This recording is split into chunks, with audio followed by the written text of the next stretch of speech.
దళితులకు, ఆదివాసీలకు, గిరిజనులకు, గురుకులాలకు సంబంధించిన సమస్యలు ఉన్నట్టు, లేదంటే ఆర్ఎస్ ప్రవీణ్ కుమార్ గారి మీద ఏదో కేసులు పెట్టిన అంశాలు కూడా ప్రస్తావన తీసుకొచ్చారు.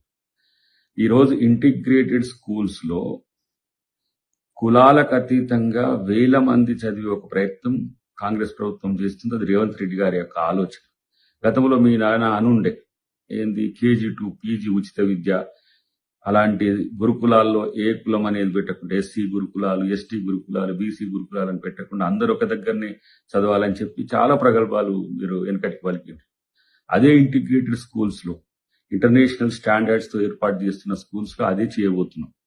ఉచిత విద్య వైపు తీసుకుపోవడం, ఇంకా కులాల ప్రస్తావనతో అభివృద్ధినో లేకపోతే వాళ్ళ యొక్క అంశాలను తెర మీదకి తీసుకొచ్చేది కాకుండా ఒక నవ భారత నిర్మాణం ఏ విధంగా జరగాలనో, అంబేద్కర్ ఏ కులరహిత సమాజాన్ని కోరుకున్నాడో ఆ దిశగా కాంగ్రెస్ ప్రభుత్వం ప్రయత్నం చేస్తుంది.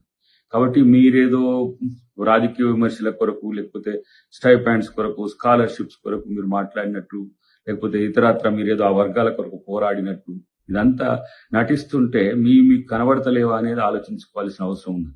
అన్నిటికంటే ముఖ్యంగా అంబేద్కర్ అనే పేరును కనీసం ప్రస్తావన కూడా తీసుకురావడానికి ఇష్టపడలేదు మీ డాడీ. ఒకసారి చూసుకోండి చరిత్ర.